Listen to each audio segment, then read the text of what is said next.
The corridor stretched like a throat, narrow, marble-white, softly lit by recessed golden sconces that cast long amber shadows along the floor. The air smelled of sandalwood and silence. Somewhere far above, a crystal chandelier hummed with the faintest electrical whisper, as though the building itself were breathing. She shouldn't have been on this floor. She knew that the moment the elevator doors opened to the wrong level, the 43rd instead of the 42nd, and her heels clicked too loudly against stone that had been polished to the reflective sheen of still water. The restroom sign was etched into frosted glass. Minimalist. Unlabeled in any script she could read fast enough. She pushed the door open. And froze. Someone was already inside. He stood at the far sink, sleeves rolled precisely to mid-forearm, water streaming over hands that moved with deliberate surgical calm. He did not flinch. He did not turn quickly. His gaze lifted, slowly like the rising of something ancient, and found her reflection in the mirror before he ever turned his body. Dark eyes. So unblinking. He studied her the way a predator studies not prey but something unfamiliar. And in that stillness, in the silence between her sharp inhale and his absolute composure, something shifted. Not in the room. In the air between them. Sometimes the most dangerous satisfactions in life begin with a single wrong door. If this story satisfies your soul the way it's about to satisfy mine writing it, please like, share and subscribe. Now, let's continue. The Hanjin Prestige Tower had no business being that quiet at 7:47 p.m. on a Thursday. 44 floors of imported Italian marble, hand-forged Korean brass fixtures, and the kind of engineered silence that only the extraordinarily wealthy could afford. The lobby alone cost more than most apartment complexes in Yongsan. The upper floors 40 through 44, were privately leased. No corporate signage. No directory listings. Just matte black elevator panels that required biometric clearance and the kind of money that didn't appear on tax documents. Zainab Balagan, Zara as she'd been called since childhood, had clearance only to the 42nd floor. Her architecture firm, Quan and Delacroix, occupied a modest suite there. A satellite office handling interior consultation for one of the tower's unnamed tenants.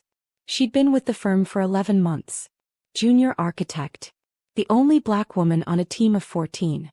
The only one who stayed past 7 p.m. most nights, not out of ambition, but because going home to her studio apartment in Mapogu meant sitting with a silence that felt less productive and more like loneliness. Tonight she'd stayed late reviewing structural plans for a penthouse renovation. A project she wasn't even lead on, but whose blueprints she found exquisite. The client wanted a private gallery integrated into the living space. Curved walls. Recessed lighting channels. The kind of design that made her fingers itch to sketch. She'd been so absorbed that she hadn't eaten since noon. Her stomach reminded her at 7:40. She grabbed her bag, locked the office and stepped into the elevator. The buttons blurred. Her thumb hit 43 instead of 42 on the return trip. Or maybe the panel glitched, she'd never know. The elevator climbed one floor too high. The doors parted.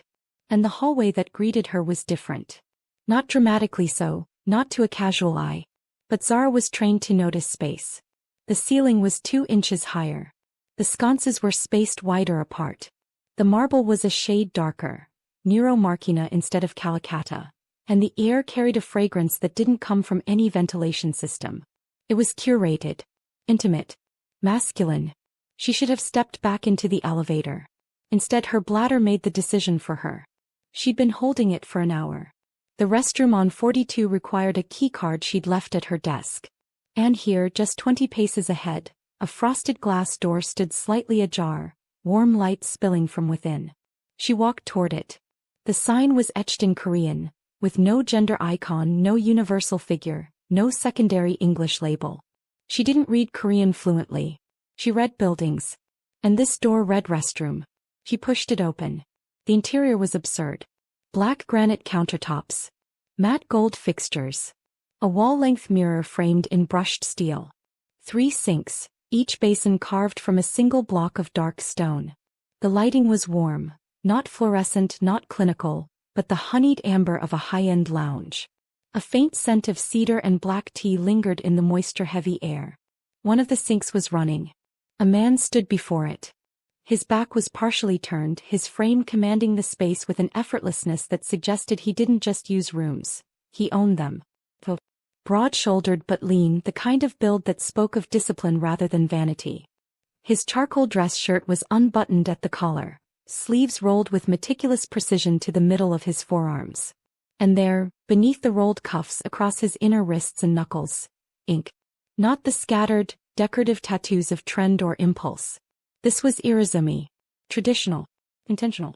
A serpent coiled along the back of his left hand, its scales rendered in deep black with the faintest crimson undertone, its body disappearing beneath fabric as if the creature lived under his skin and merely surfaced at the extremities. On his right hand, geometric patterns threaded between his fingers. Patterns that, upon closer inspection, were not Japanese at all but something older. West African. Tribal line work woven into the serpent's coils as though two ancient traditions had been fused in fire and needle. Zara saw all of this in the space of a single breath. Because in that same breath, his gaze lifted. Not to her. To her reflection.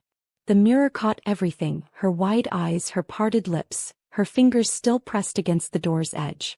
She stood in the threshold like a woman who had opened a door to the wrong century and realized it too late. He did not startle. He did not turn sharply. He simply watched.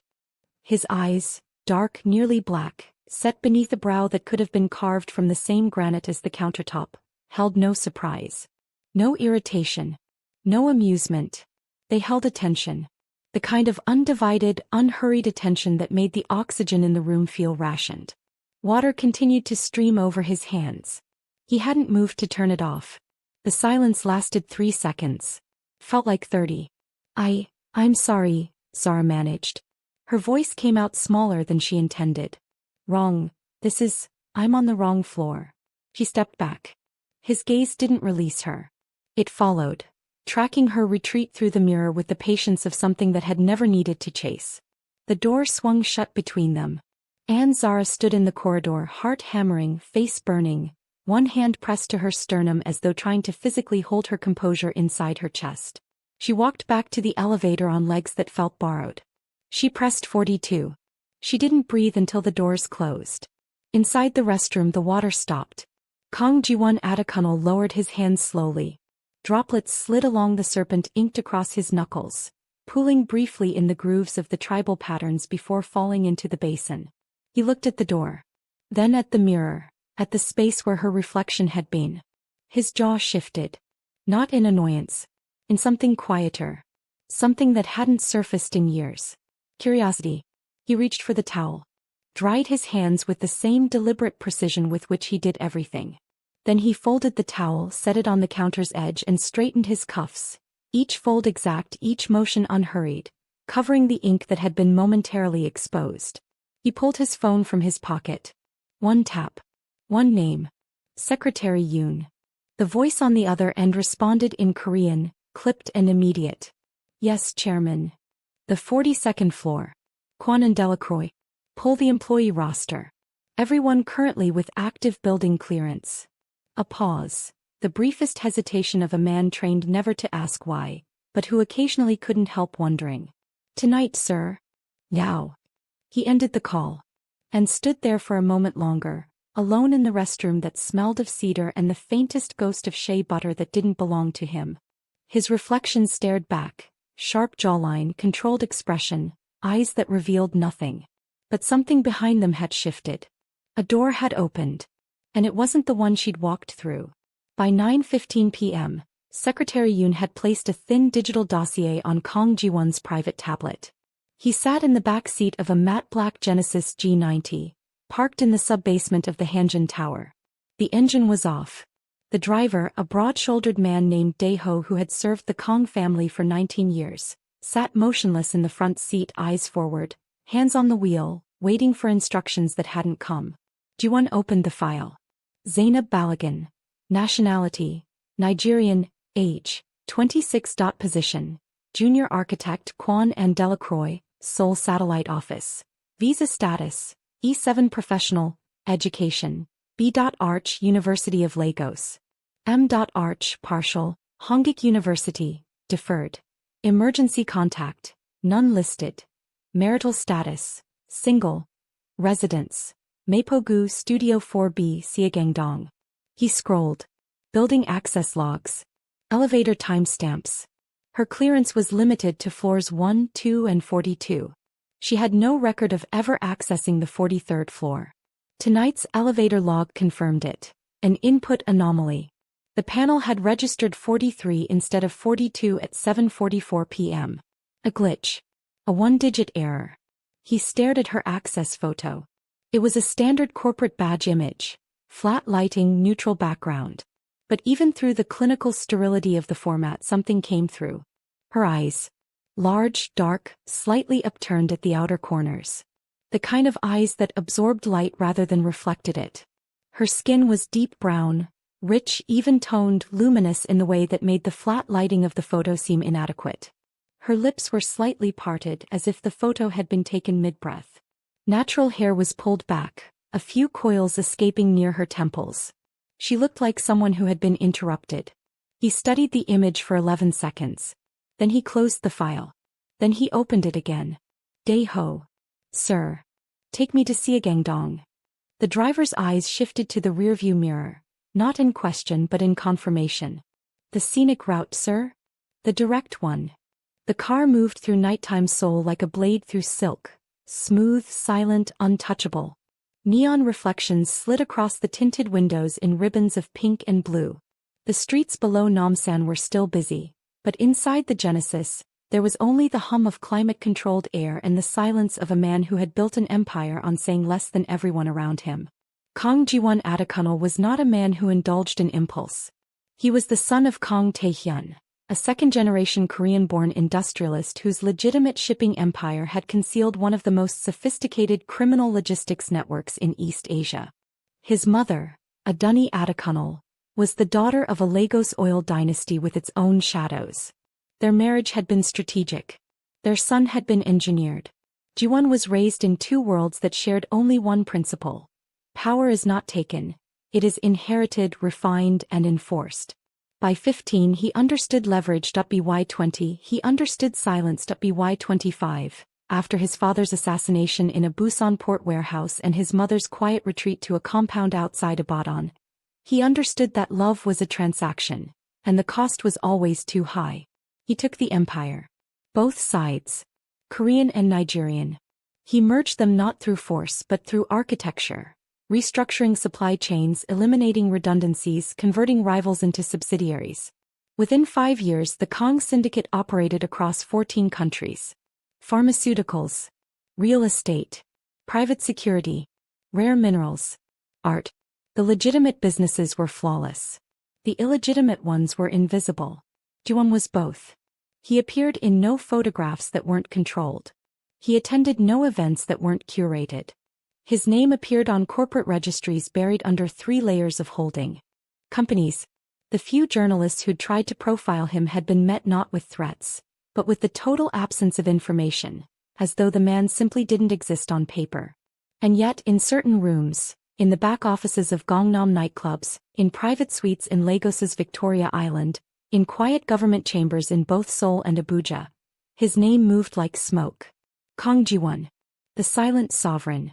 People didn't speak it loudly. And they never spoke it twice. He didn't go to Siagangdong. Not all the way. The Genesis stopped 2 blocks from her building. A modest mid-rise residential complex in a neighborhood that smelled of street food and rain-damp pavement. Ji-won looked through the tinted window at the building's facade. Aging concrete, small balconies cluttered with laundry and potted plants, a convenience store glowing blue-white on the ground floor. She lived here. A woman with a master's degree she couldn't afford to finish, working in a firm that likely underpaid her, navigating a city that had been designed, architecturally, socially and linguistically, to make her feel like an outsider. And she had walked into his restroom with the posture of someone who, despite everything, still carried herself like she belonged. That was what held him. Not her beauty, though he had registered it with the same clinical precision with which he registered all relevant data. Not the embarrassment that had flushed through her expression.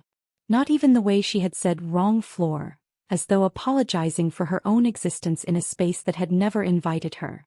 It was the half-second before the apology. The half-second when she had looked at him, truly looked and hadn't flinched. Most people flinched. Most people, upon encountering Kang Ji-won in any space, experienced an involuntary contraction, a tightening of the shoulders, a lowering of the eyes, a physical submission to the atmospheric pressure his presence created.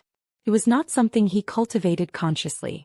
It was simply the byproduct of existing as someone who had ended careers, lives and legacies with a single phone call. She hadn't flinched. She'd frozen, yes. But there was a difference. Flinching was retreat. Freezing was processing.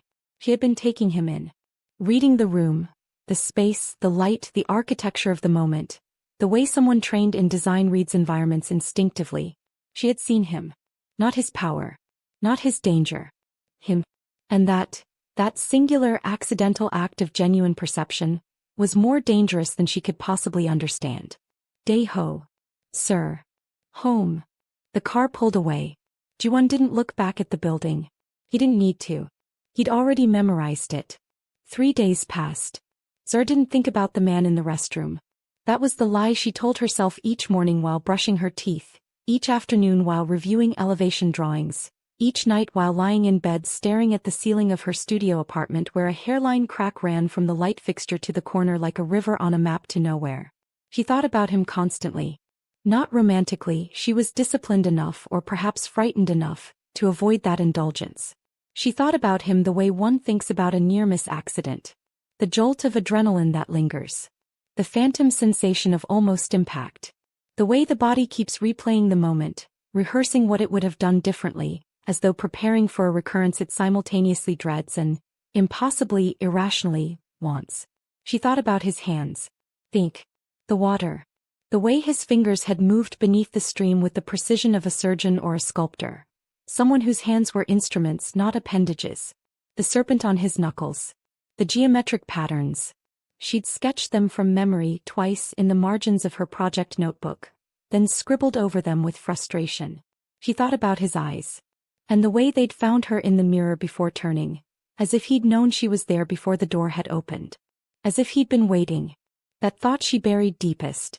On the third day she left the office at 6:30 p.m., early for her, and took the elevator to the lobby. The doors opened. And he was there. Not in the elevator. In the lobby. Standing near the east corridor that led to the private parking garage, speaking to a man in a dark suit who held a tablet at a respectful angle. One's back was to her, mostly. His profile caught the lobby's ambient light. The clean line of his jaw, the controlled set of his shoulders, the way his coat, black cashmere impeccably cut, draped from his frame as though it had been born there. His collar was open. And she could see it. Not all of it, just the uppermost edge where it crested his collarbone and reached toward his neck like a wave frozen mid-break. The black was deep, almost liquid in the warm lighting. The crimson undertones pulsed faintly as though the ink had its own circulation. She could see the suggestion of scales, dragon or serpent she couldn't tell from this distance, and the thread of geometric patterns that wove through them like a secondary language embedded in the primary text. She stared. 2 seconds. 3. He turned. Not fully. Just his head, a quarter rotation, chin tilting slightly, as though he'd felt the weight of her attention land on him like a fingertip on a trigger. Their eyes met. Across 30 feet of marble lobby, through the ambient noise of the building's evening exhale, heels clicking elevator chimes, the distant murmur of the concierge desk, everything collapsed into the corridor between his gaze and hers. He didn't smile. He didn't nod. He looked.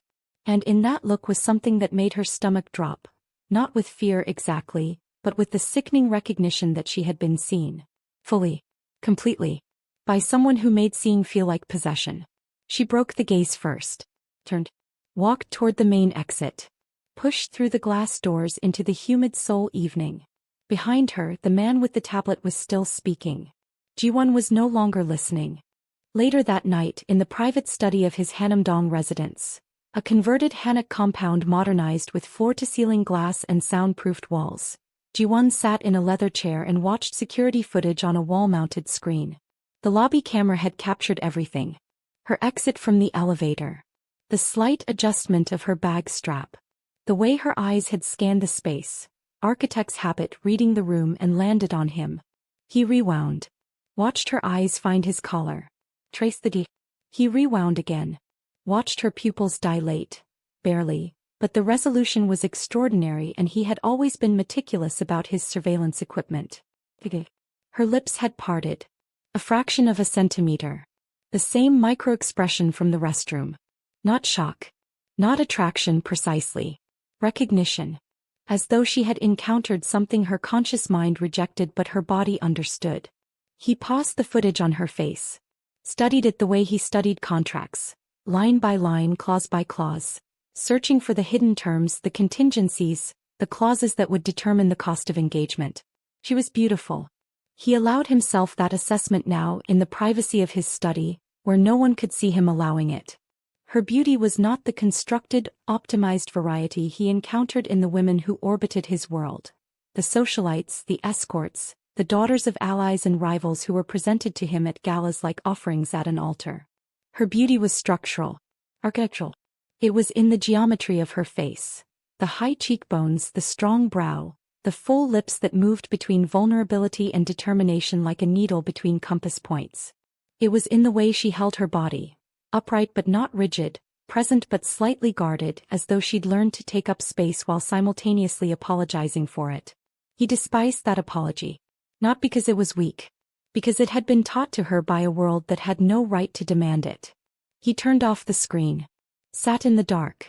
The ink on his chest, the full expanse of the irizumi that most people never saw, seemed to tighten against his skin. The dragon that coiled from his left pectoral across his sternum, its jaw open, its eyes rendered with a ferocity that the artist had once said came from Ji-won rather than being put onto him. The serpent that wound beneath it, threading through the dragon's claws, patient and precise. And woven through both, the Adinkra symbols, the Yoruba geometric patterns, the visual language of his mother's lineage embedded in the visual language of his father's underworld. The tattoo was a map. Told the story of what he was, hybrid, dangerous, inevitable. And for the first time in years he wanted someone to read it. Secretary Yoon was a man who had perfected the art of obedience without curiosity. In 7 years of service to Kang Ji-won he had arranged the disappearance of 3 rival operatives, the acquisition of a defunct shipping company in Rotterdam, and the quiet transfer of $14 million in cryptocurrency to an account in the Cayman Islands. All without asking a single unnecessary question. But when Ji-won called him at 6 a.m. on a Saturday and instructed him to acquire the architectural firm of Kwon and Delacroix, Yoon's silence contained a question mark so large it was practically audible. The entire firm, sir? The Seoul satellite office. Bring it under Hanjin Holdings subsidiary. Structure it as a creative acquisition. The partners will agree. Their quarterly reports have been declining for 2 years. Offer 17% above market valuation. And the staff. Retained. All of them. Existing contracts honored. No changes to day-to-day operations. Pause. May I ask the strategic objective, Chairman? You may not. The call ended. By Monday morning the acquisition was in motion. By Wednesday it was finalized. Park Kwon, the firm's senior partner, was so relieved by the offer that he signed before his lawyer finished reading the terms. Delacroix, the French co-founder who operated from the Paris office, sent a champagne bottle and a note of gratitude. No one on the 42nd floor knew what had happened. No one except Yoon. And Ji-won, who now technically employed Zainab Balagan. He didn't visit the 42nd floor. That would have been clumsy. Obvious. Beneath him, said he restructured. The penthouse renovation project, the one whose blueprints Zara had been admiring that night, was reassigned. The lead architect, a competent but uninspired man named Cho, was moved to a different project. The penthouse was designated a priority commission, requiring specialized spatial design consultation. The recommendation for the new lead came through channels so indirect that no one could trace them back to the 44th floor. But Zara's supervisor, a sharp-eyed Korean woman named Director Han, called her into her office on Thursday afternoon. Balagan. Yes, Director. You're being moved to the Hanjin Penthouse project. Effective immediately. Zara blinked. The penthouse? That's Cho's project. It was Cho's project. The client's representatives requested a designer with, she checked her notes, a fresh perspective on integrated gallery spaces and nonlinear spatial flow. She looked up. That language came from your portfolio review. The one you submitted to the internal database in March. Zara's lips parted. I didn't think anyone read those. Someone did. Director Han removed her glasses. This is a significant opportunity, Balagan. The client is considerable. The budget is essentially unlimited. And the timeline is aggressive.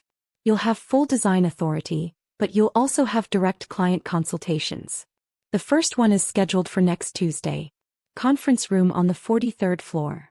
Zara's blood cooled. The 43rd floor? Is that a problem? No. No, I didn't know we had access. You do now. Temporary clearance has been arranged. Badge upgrade will be ready by Monday. Zara nodded. Swallowed. Returned to her desk. She sat down and stared at her computer screen without seeing it. The 43rd floor. The corridor with the darker marble. The sconces spaced wider apart. The air that smelled of sandalwood and something she hadn't been able to name but had dreamed about twice since. She pressed her palms flat on the desk and breathed. It was a coincidence. It had to be a coincidence. Tuesday arrived with the weight of an approaching storm. Zara dressed carefully. Not for vanity, for armor. A fitted charcoal blazer over a cream silk blouse. Tailored trousers. Low heels. Practical grounding. She wore her natural hair in a structured updo, a few deliberate coils framing her face. Minimal jewelry. Small gold hoops her mother had given her before she left Lagos. A thin chain at her wrist. She carried a portfolio case, a tablet, and the particular composure of a woman walking into a room she suspected had been designed to make her feel small. The elevator to the 43rd floor required her new badge. The panel accepted it with a soft green pulse. The doors opened. The corridor was exactly as she remembered. Darker marble. Wider spaced sconces. The air, sandalwood and cedar, and something underneath, something warm and alive, enveloped her immediately. Conference room 43B was at the end of the hall. Glass-walled but with smart tint panels that could be opaqued at the touch of a button. The interior was spare. A long obsidian table, 8 chairs upholstered in dark charcoal, a single orchid in a matte black vessel at the table's center. 2 people were already inside. One was Secretary Yoon, a slender man in wire-rimmed glasses whose expression suggested he had been professionally trained to display no expression at all. The other was a woman. Mid-30s. Sharp suit. She introduced herself as Ms. Kong, no relation to the client. A project liaison from Hanjin Holdings. They were polite. Efficient. They outlined the scope. A penthouse spanning the 44th floor's east wing. 4,200 square feet. The client wanted a private gallery integrated into the living space. Curved walls, recessed lighting, a flow that felt organic rather than institutional. The art collection was primarily West African contemporary and Korean traditional, 2 disciplines that rarely shared space. Zara listened. Took notes. Asked precise questions about load-bearing walls, ceiling height, natural light orientation. He was good at this. It was the one arena where her competence was undeniable, where the lines she drew carried more authority than the body that drew them. 40 minutes in, she was mid-sentence, explaining a concept for a curved transition wall using laminated bamboo, when the conference room door opened. The air changed. She felt it before she saw him. A shift in atmospheric pressure, as though the room had been gently squeezed. Yoon straightened. Miss Kong stood. Kong Ji-won entered the way weather enters a landscape, without apology, without announcement, transforming everything simply by being present. He wore a dark navy suit. No tie. The collar of his white shirt was open. 2 buttons, revealing the tattoo's crest where it climbed his collarbone. The dragon's jaw was visible. Its eye, a single precise point of crimson ink, seemed to watch from his skin the way his own eyes watched from his face. He carried nothing. No phone, no tablet, no folder. His hands. Those hands, the serpent on the knuckles, the tribal geometry between the fingers, hung at his sides with a stillness that felt deliberate. Weaponized. His gaze swept the room. And stopped on her. Zara's fingers tightened around her stylus. Chairman Kong, Yoon said. We weren't expecting you for this session. I rearranged. His voice was low. Unhurried. Accented in a way that blended Seoul's precision with something warmer, rounder. Lagos perhaps, or somewhere between. A voice that didn't rise to fill a room because the room lowered itself to accommodate it. He sat at the head of the table. Continue, he said. To no one in particular. To everyone. To her. Zara's mouth was dry. She continued. The curved transition wall. The laminated bamboo. The way the grain could be oriented to catch light at specific angles, creating the illusion of movement in a static structure. She spoke with a competence that surprised even herself, her voice steady, her hands illustrating shapes in the air with the unconscious grace of someone who thought in 3 dimensions. He watched her hands. Not her slides. Not her tablet. Her hands. The way her fingers curved when she described arches. The way her wrist rotated when she indicated flow. The way she touched the table's surface unconsciously when she wanted to ground a point, as though she needed to feel the material reality of the world to anchor her ideas in it. She was extraordinary. Not in the way that word was typically deployed, not as flattery or exaggeration. She was extraordinary in the literal sense, beyond the ordinary, beyond the predictable architectures of the people who populated his world. She spoke about space the way he thought about power, as something living, something that could be shaped, directed, concentrated. He wanted to hear her talk for hours. He wanted her to stop talking so he could hear what her silence sounded like. The gallery's west wall, she was saying, should curve inward at approximately 12 degrees. Creates a sense of intimacy without enclosure. The viewer feels held, not trapped. Held, he repeated. The single word landed in the room like a stone in still water. Everyone heard it. Miss Kong. The silence that followed. But he was looking only at her. And in his eyes, those dark, unrevealing, devastatingly precise eyes, Zara saw something she couldn't name. Something that made the word held feel less like architectural terminology and more like a promise. Or a warning. Yes, she said. Quietly. Held. The moment stretched. Yoon cleared his throat. Shall I bring up the lighting specifications, Chairman? No. Ji-won's gaze didn't move. Ms. Balogun will present those at the next session. I'd like her to have time to refine them. Boss. I'll attend that session as well. He stood. The room exhaled. He walked toward the door, passing within 3 feet of her chair.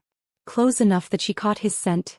Vetiver oud, something smoky and faintly sweet, like wood burned for ritual rather than warmth. Close enough that the tattoo on his neck was visible in full.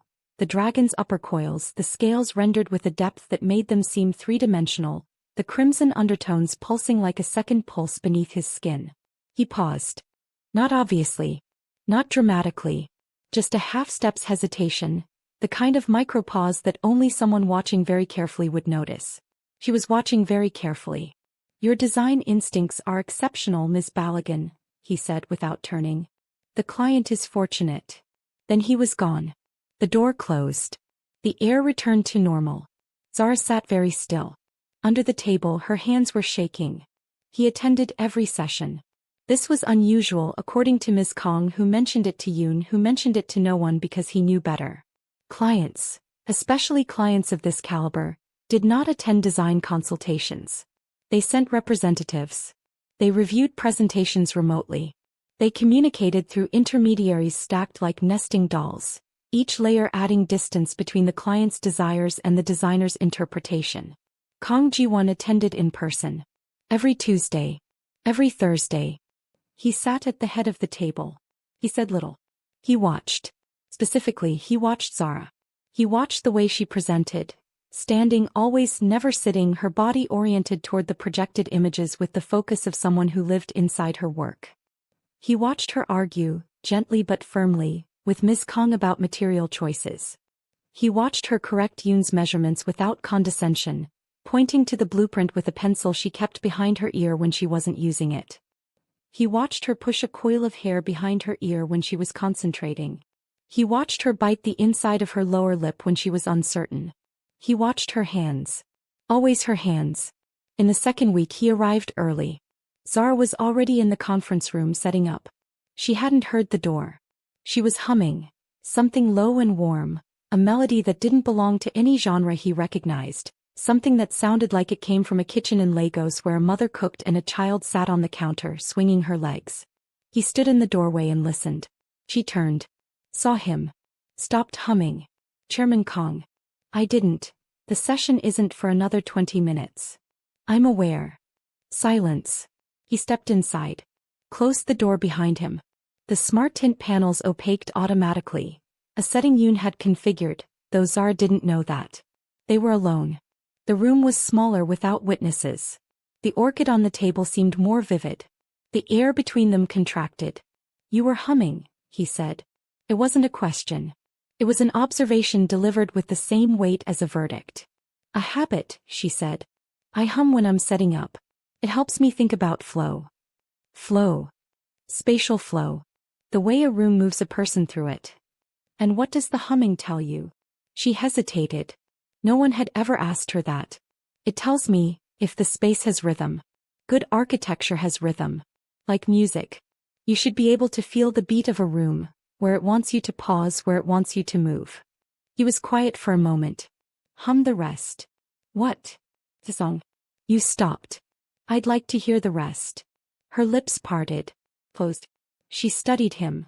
Not his suit, not his title, not the empire that hummed invisibly behind every word he spoke. She studied him. The way his hands rested at his sides. The serpent visible at his wrist where his cuff had shifted. The way his weight was perfectly balanced. The way his expression revealed nothing and somehow communicated everything. I don't perform on command, she said. Stiffly. But with a threat of steel that surprised them both. His chin tilted. A fraction. The ghost of something, not a smile, never quite a smile, but the architectural suggestion of one, passed across his features. No, he said. I don't imagine you do. The door opened. Yoon entered with a tablet. The moment dissolved. But it had existed. And both of them knew it. By the third week, Zara had begun noticing patterns. Not in the blueprints. In her life. The coffee shop she frequented near her apartment. A tiny, cluttered place run by an elderly Korean couple who called her Agassi and gave her extra honey in her Americano, had received a sudden renovation. New espresso machine. Repainted walls. A small heater installed beneath her usual table by the window. The landlord of her building, a perpetually irritated man named Mr. Go, had abruptly stopped complaining about her lease terms and had, in fact, offered a 6-month extension at a reduced rate, unprompted. A security guard she'd never seen before appeared in the lobby of the Hanjin Tower, positioned near the elevator bank she used. He was polite. Professional. He always seemed to be there when she arrived and when she left. She told herself these were coincidences. She told herself the way she told herself she didn't think about the man in the restroom. Unconvincingly. The fourth week brought the gallery wall. It was the centerpiece of the penthouse design. A curved 18-foot structure that would separate the living space from the gallery, functioning as both partition and canvas. Zara had spent 3 days on the design. She'd chosen a composite material, a blend of Korean hanji paper layers and Nigerian adire textile patterns, pressed between sheets of resin to create a surface that was simultaneously translucent and textured. Light would pass through it, casting the textile patterns as shadows on the gallery floor. It was by any measure a work of art. She presented it on a Thursday. Jiwon was in his usual seat. Yoon to his left. Miss Kong to his right. Zara walked them through the concept. The material sourcing. The structural specifications. The way the hanji adire composite would interact with the recessed LED channels she'd designed into the ceiling track. When she finished, Miss Kong nodded approvingly. You made a note. Jiwon said nothing. For a long moment he simply looked at the projected image of the wall. The Korean paper and the Nigerian textile fused, inseparable, each element making the other more beautiful. The patterns, he said finally. The adire. Where did you source them? My mother, Zara said. She's a textile artist. These are her designs. Something shifted in his face. Something deep and tectonic, like a fault line adjusting. Your mother's work will be in this wall. If the client approves. The client approves. His voice was absolute. Final. The voice of a man who had never in his adult life been denied anything he chose to claim. Zara looked at him. And for the first time she didn't look away. That evening she worked late. The office was empty by 8 p.m. She sat at her desk refining the gallery wall specifications, adjusting light angles, calculating the resin's refractive index. She didn't hear the elevator. She didn't hear the footsteps. He felt the presence. A shift in the room's energy. Subtle, like barometric pressure dropping before a storm. A warmth at the edge of her perception that had nothing to do with the building's climate system. She turned. He was standing in the doorway of the 42nd floor office. Leaned against the frame. Arms folded. The hallway light behind him cast his silhouette in sharp relief. The breadth of his shoulders, the controlled set of his posture, the faint glint of the serpent ink at his wrist where his arms crossed. "You should go home," he said. Her heart hammered. "How long have you been standing there?" "Long enough to see you redesign the lighting channel 3 times. The second version was best." She stared at him. "You were watching my screen?" "I was watching you watch your screen. There's a difference." She stood. Her chair rolled back. The distance between them was 12 feet, the length of the office, but it felt like less. It felt like the air between them was being slowly compressed, pushing them toward a point of contact that both of them could feel approaching and neither of them acknowledged. "Chairman Kong." "Ji-won." "Excuse me. In this room at this hour with no one else present. My name is Ji-won." He swallowed. "That's not appropriate." "No," he agreed. "It isn't." He didn't move. Didn't step closer. Didn't need to. "Your mother's textile patterns," he said. "The ones in the wall design. Do they have meaning?" "All attire patterns have meaning." "These specifically?" She hesitated. "The one I selected is called Olakan. It represents the deity of the deep ocean. Wealth. Mystery. Things that live beneath the surface." "Things that live beneath the surface," he repeated. Almost to himself. His eyes moved over her face, not invasively, not lewdly, but with the intensity of someone reading sacred text. Tracing the architecture of her features the way she traced the architecture of rooms. The high cheekbones. The strong brow. The full lips that were, at this moment, slightly parted. "You should go home, Zara." Her first name. He'd used her first name. "You don't get to tell me what to do," she said.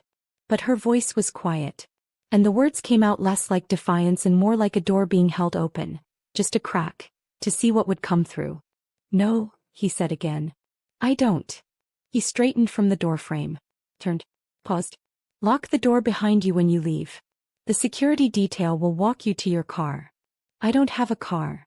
"You do now. It's in the sub-basement. Space 42B. The keys are at the concierge desk." He walked away. She stood in the empty office, pulse racing, hands trembling, the faint scent of vetiver and oud lingering in the air like a fingerprint on glass. She didn't go to the concierge desk.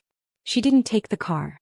She took the subway home, standing in a crowded car, gripping the overhead handle, staring at her reflection in the darkened window as Seoul streamed past in neon blurs.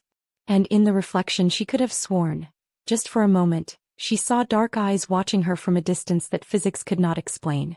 His name was Daniel Park. He was a structural engineer at Kwon and Delacroix, 31, Korean-American, with an easy smile and the kind of approachable handsomeness that made people trust him immediately.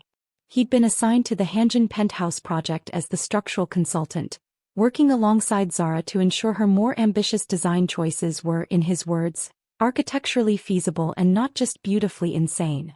He was funny. Kind. Uncomplicated. He brought her coffee. He laughed at her jokes. He asked her about Lagos with genuine curiosity rather than performative interest. And in the 5th week of the project he asked her to dinner. "Nothing fancy," he said, leaning against her desk with the casual confidence of a man who had never been refused. "There's this incredible samgyeopsal place in Itaewon. You'd love it. They grill the pork at your table and the banchan is endless." Zara looked up from her screen. He liked Daniel. He was safe. Legible. A room with good lighting and clear exits. "Just dinner?" she asked. "Just dinner. Unless you want dessert. In which case I know a place with bingsu that will change your theology." She laughed. It was genuine. It felt good, like stretching a muscle she hadn't used in weeks. "Okay," she said. "Friday." Friday. He walked away smiling. And 37 floors above them, on a screen in a private office that officially didn't exist, Kang Ji-won watched the interaction through a security feed and felt something ancient and vicious uncoil in his chest. He didn't react immediately. That was not his way. Reaction was the province of lesser men. Men who mistook speed for strength, volume for power. Ji-won operated in the space between stimulus and response, the gap where strategy lived, where emotions were acknowledged, catalogued, and converted into action with surgical precision. But the feeling itself, the hot tar-black surge that rose through his sternum and settled in his jaw, that he could not catalogue. It defied his taxonomy. It was not anger precisely. Not jealousy as he understood the word. It was something more primal. Territorial. The dragon on his chest burned. Not literally. But the sensation was vivid enough that his hand moved to his sternum.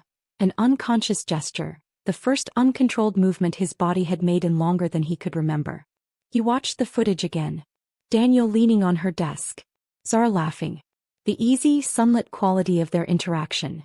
Two young professionals flirting in an office. A scene so ordinary it could have been extracted from any drama on any screen in any country. And it repulsed him. Not the normalcy. The accessibility. The way Daniel could simply walk up to her desk, offer dinner, make her laugh, without surveillance, without intermediaries, without the weight of an empire and its shadows standing between intention and expression. Daniel Park could be simple. Ji-won could not. He closed the feed. Sat in darkness. Let the feeling burn. Then he picked up his phone. Yoon. Chairman. Daniel Park. Structural engineer. Kwon N. Delacroix. Sir. Korean American. Stanford graduate. Clean record. No outstanding. I know his record. I want his schedule. Friday evening. Sir. Friday evening, Yoon. Understood. He did not sabotage the dinner. That would have been beneath him. But on Friday at 5:45 p.m., 15 minutes before Zara was scheduled to leave the office, the elevator on the 42nd floor experienced a system recalibration that delayed all non-essential personnel by 30 minutes. By the time Zara reached the lobby, flustered and apologetic, her phone buzzing with Daniel's texts asking if she was still coming, a matte black Genesis G90 was parked at the building's entrance. Dae-ho stood beside it, holding the rear door open. Ms. Balogun.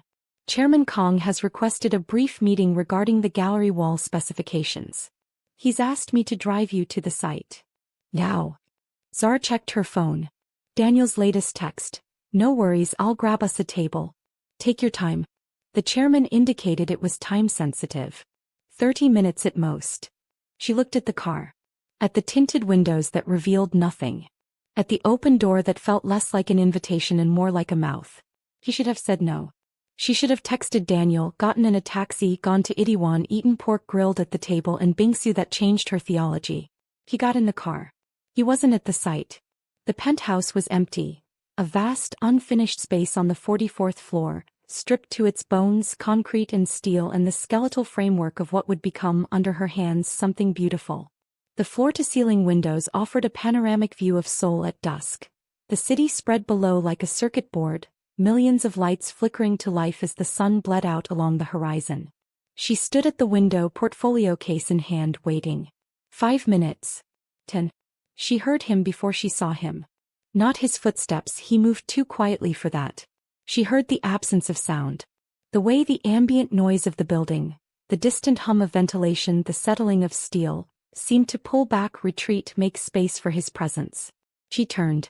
He stood 20 feet away in the center of the gutted penthouse, surrounded by nothing.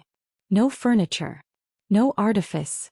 Just concrete and glass and the last light of the sun catching the planes of his face. His suit jacket was gone. He wore only the white shirt, open at the collar, sleeves rolled to mid-forearm. The tattoo was visible, fully, intentionally. The dragon and serpent intertwined across his forearms, the African geometric patterns threading through the Japanese scales, the crimson undertones catching the dying sunlight like embers in ash. He looked like a man who had removed his armor. Or a man who was confident enough to know he didn't need it. There are no gallery wall specifications to discuss, Zara said. Flat. Controlled. But her pulse was a percussion section beneath her composure. No, he said.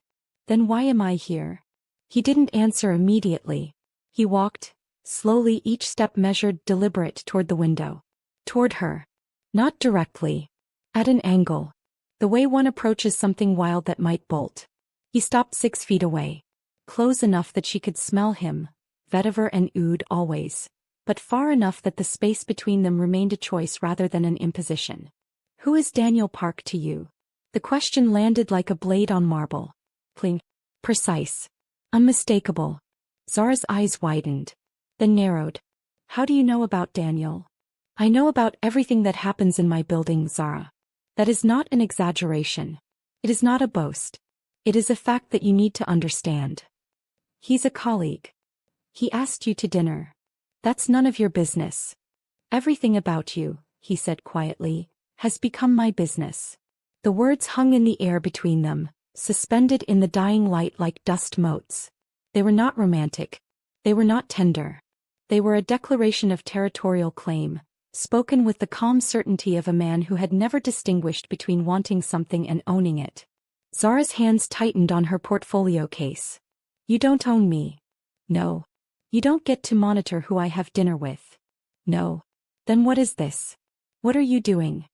He looked at her. And for the first time since the restroom, since the first impossible moment, his expression shifted. The mask slipped. Not entirely. Not catastrophically. But enough that she saw, beneath the control and the silence and the calculated stillness, something that looked terrifyingly like hunger. Not physical. Not predatory. Existential. The hunger of a man who had been powerful for so long that power had become indistinguishable from solitude, and who had suddenly encountered someone who made the solitude feel for the first time unacceptable. I don't know, he said. 2 words. 3 syllables. The most honest thing he had said in years. The silence that followed was so dense it had texture. It pressed against her skin. It filled her lungs. And in that silence, standing in the skeleton of a penthouse 44 floors above a city of 10 million people, illuminated by the last amber thread of sunlight, with the dragon on his chest visible through the thin white fabric and the serpent coiling across his knuckles and the ancient geometric patterns of her own heritage woven into the ink of a man who controlled empires, Zara felt the ground shift beneath her. Not the floor. The ground. The foundational assumptions on which she had built her life. That she was invisible, that she was peripheral, that she existed in the margins of a world designed for other people. This man, this dangerous, silent, tattooed sovereign, saw her. And being seen by him felt like standing in a burning building and discovering that the fire was warm. Her phone buzzed. Daniel. Hey, should I order for you? The line for Samgyeopsal is wild tonight. She looked at the screen. Looked at Ji-won. He hadn't moved. Hadn't looked at her phone. But she knew, with the bone-deep certainty that came from 3 weeks of being observed, that he knew exactly who was texting. I need to go, she said. He nodded. Daeho will drive you. I'll take a taxi. Daeho will drive you. I said. I heard you. His voice was steady. And I am asking you, not ordering, to let Daeho drive you. It's dark. The area near Itaewon is crowded on Fridays. Please. Please undo her. Not because it was polite. Because it was new. Because it sounded like a word he had excavated from somewhere deep and unfamiliar. A room in his psyche that had been locked for so long the hinges had rusted. He took the car. At dinner, Daniel was charming. Kind of. The pork was excellent. The banchan was indeed endless. She laughed at his jokes. She didn't taste anything. In the car afterward, a taxi this time, she had dismissed Daeho at the restaurant with a firmness that surprised them both. She sat in the back seat and pressed her forehead against the cool window and closed her eyes and felt the phantom weight of dark eyes on her skin. Across Seoul in the Hanamdong compound, Ji-won sat in his study, the walls screen dark, the room unlit, the dragon on his chest rising and falling with each controlled breath. He had let her go. It was the hardest thing he had done in a decade. And he already knew, with the same certainty with which he knew market projections and threat assessments and the precise moment a rival was about to break, that he would not be able to do it again. The 6th week began with silence. Ji-won did not attend the Tuesday session. Nor the Thursday session. He sent no messages. Made no calls. Yoon handled the consultations with his usual bloodless efficiency, and Ms. Kong continued to liaise on material specifications. The Penthouse project proceeded on schedule. Zara should have been relieved. She was not.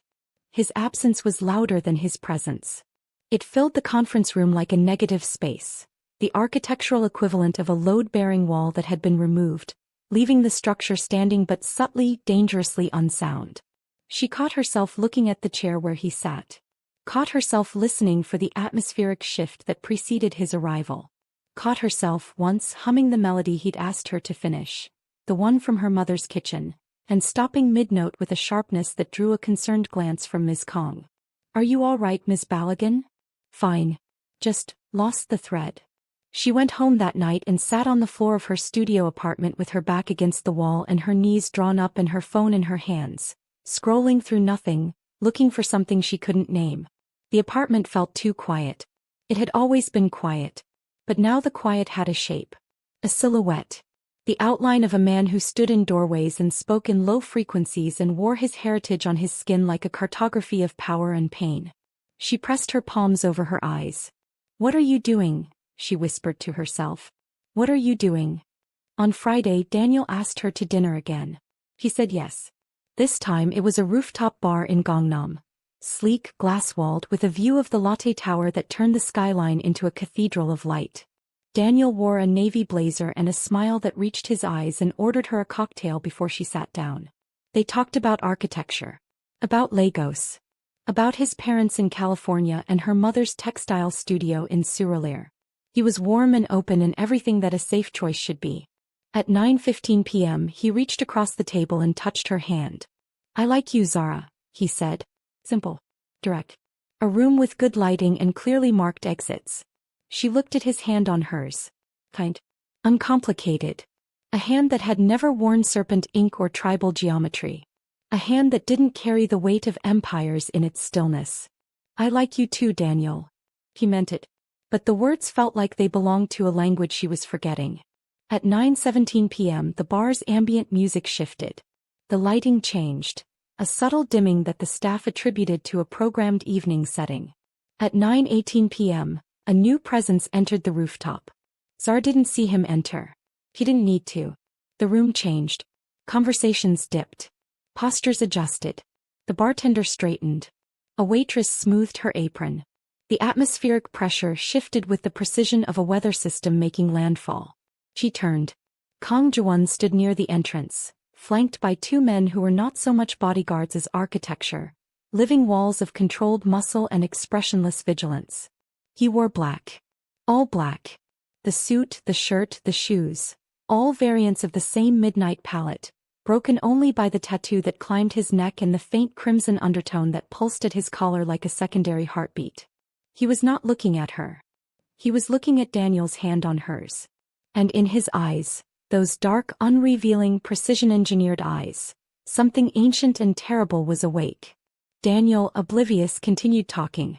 Something about a building in San Francisco. A cantilever he'd engineered. A story that, in any other context, would have been interesting. Zara wasn't listening. She was watching Ji-won watching Daniel. And what she saw in that gaze made her blood cool to the temperature of deep water. He didn't approach. He didn't need to. He simply existed. In the periphery of her vision at the edge of the room, a gravitational anomaly bending the light around him. He ordered nothing. Spoke to no one. After 7 minutes she counted, her body counting for her. He turned and left. The room exhaled. Daniel was still talking. And the cantilever held. Against every prediction. Sometimes the craziest designs are the ones that work. "Yeah," Zara said. Distantly.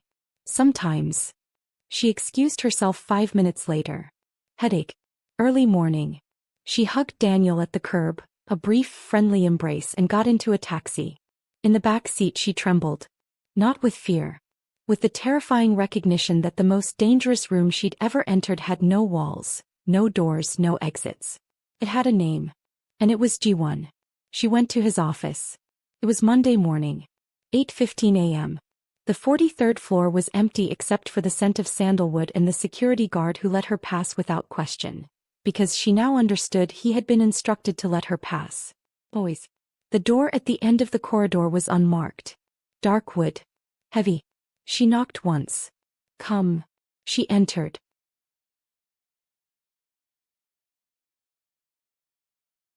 The office was smaller than she'd expected, or perhaps it only felt that way because he filled it. Dark walls.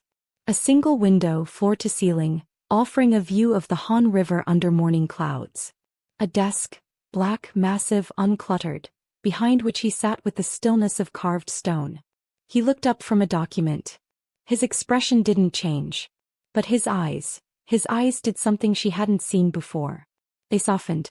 A fractional reduction in intensity, like adjusting the aperture of a lens to let in slightly more light. Barely perceptible. Devastating. "You were at the bar," she said. No preamble. No greeting. "Yes. Were you following me? I was informed of your location." "By whom?" "By the same systems that inform me of everything relevant to my interests." "I am not your interest." He set down his pen. Folded his hands on the desk. The serpent and the tribal patterns lay interlocked across his knuckles.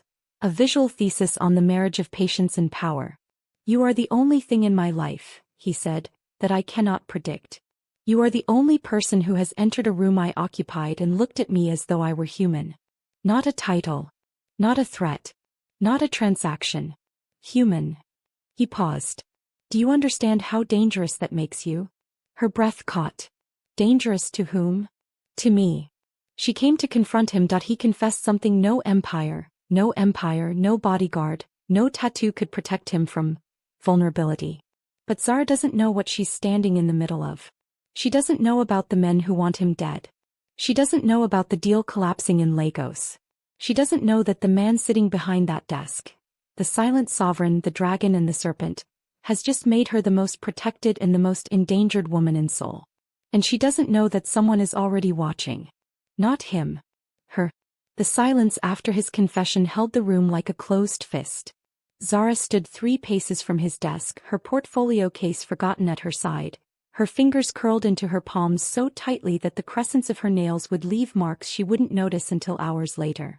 The morning light from the floor-to-ceiling window fell across the office in a long, pale blade, bisecting the space between them, her in the light, him in the shadow of his own architecture.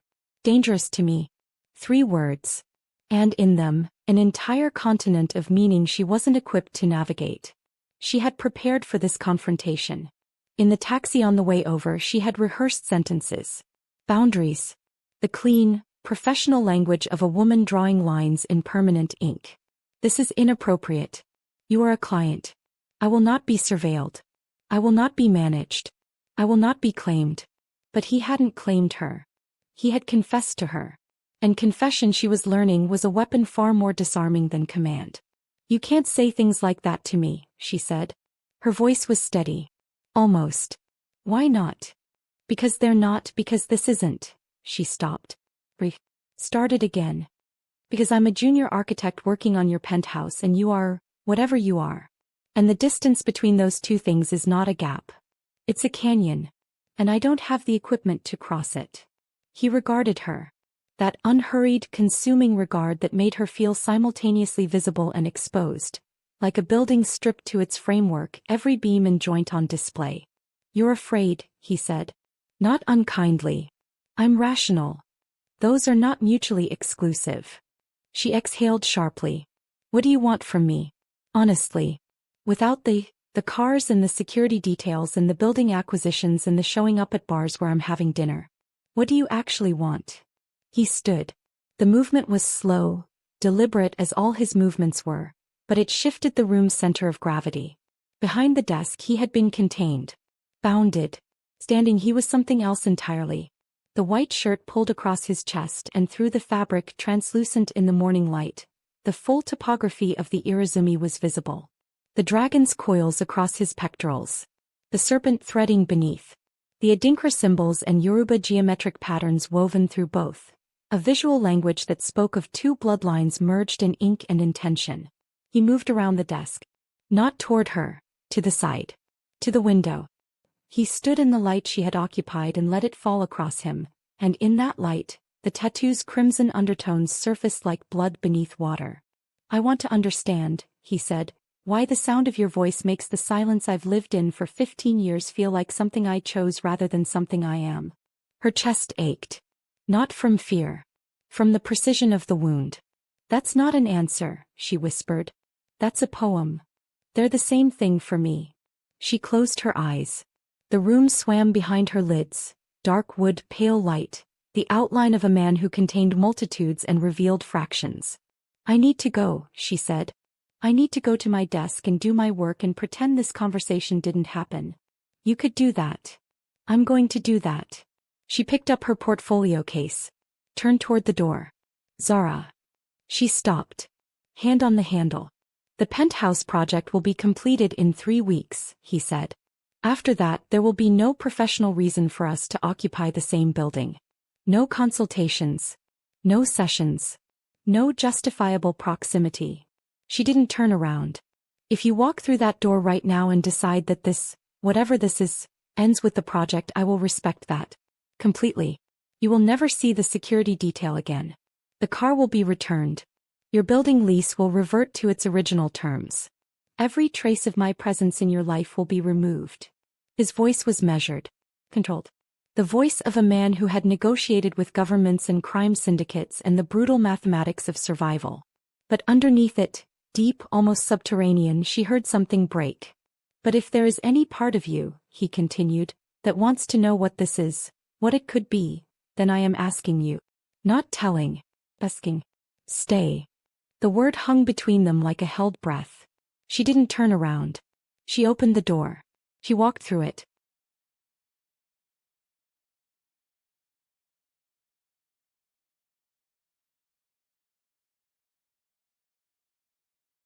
She made it to the elevator before the tears came, hot, furious, unwanted tears that she pressed into the back of her hand as the doors closed and the box descended and the distance between them grew with every floor.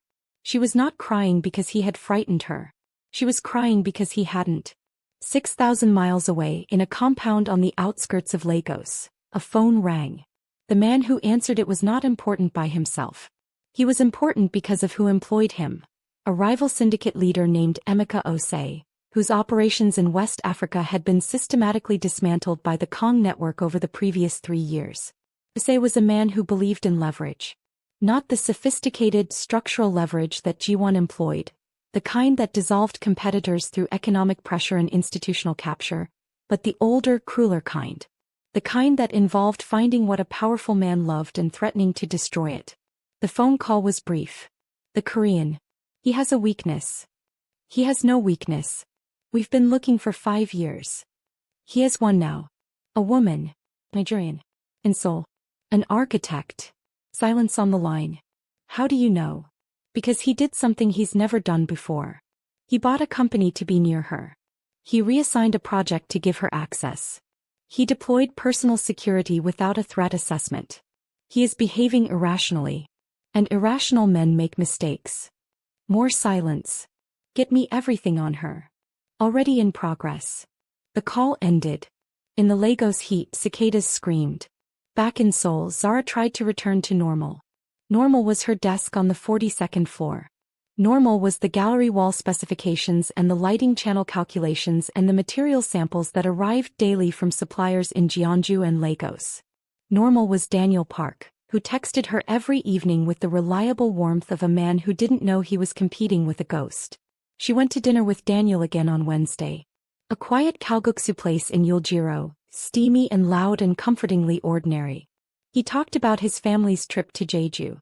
She talked about the Penthouse project. The safe parts, the architectural parts, the parts that didn't involve a man with dragon ink and a voice that made silence feel like language. Daniel reached for her hand again. She let him hold it. It was warm. It was not enough. She hated herself for the comparison. Hated the way her mind, her traitorous, architecturally trained mind, kept constructing overlays. Daniel's hand versus his hand. Daniel's voice versus his voice. Daniel's presence, kind, legible, sunlit, versus the gravitational darkness that G1 carried like weather. Daniel was a well-designed room. G1 was the earthquake that revealed whether the foundations could hold.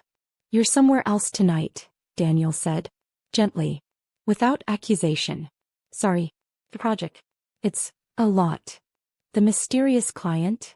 Something like that." He squeezed her hand. "You'll crush it. You always do." She smiled. It didn't reach her eyes. She went home alone. Thursday. The penultimate consultation session. One was there. She hadn't expected him. After Monday, After the confession, the ultimatum, her exit, she had assumed he would maintain the distance he'd promised. That he would be a man of his word. He was. In a way. He didn't speak to her directly. Didn't look at her with that consuming, disarming attention.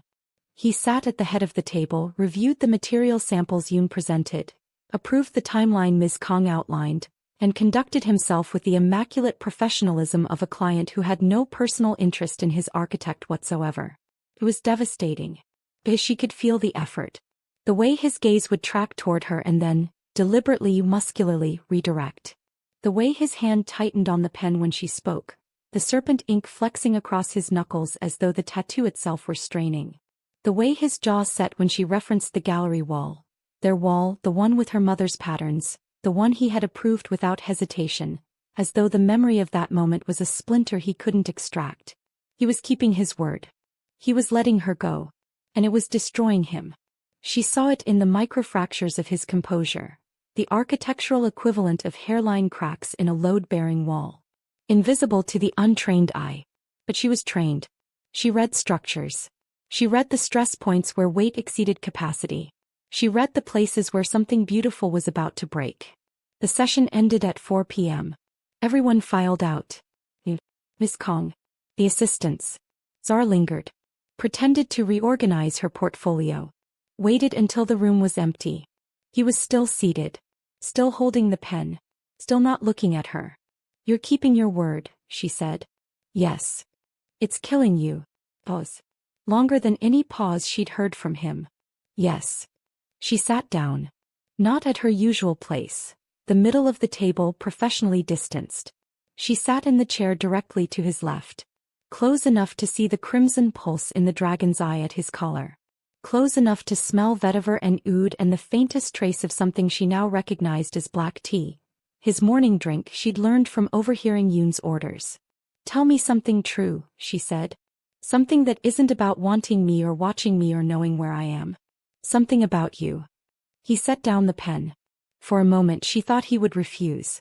That the wall would hold. That the man behind the mask would remain exactly that, behind the mask forever. I have a scar, he said. On my left side. Below the ribs. My father gave it to me when I was 16. Not in anger. In instruction. He wanted me to understand that the body is territory and territory must be defended. He cut me with a knife he'd taken from a man he'd killed the previous week.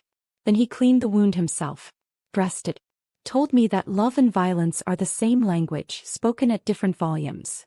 His voice didn't waver. But his eyes, fixed on the table's surface, on the grain of the obsidian, on anything that was not her face, held a depth of pain so controlled it was almost invisible. Almost. I believed him, Ji-won continued. For 22 years I believed him. Love is violence. Attachment is leverage. Vulnerability is a wound you give your enemies. He looked at her. And then you walked into a restroom on the wrong floor and looked at me as though I were a man standing at a sink. Not a sovereign. Not a threat. A man. And I felt. He stopped. Swallowed. The dragon on his chest rose and fell with a breath he was fighting to control. I felt the scar ache. For the first time since it healed.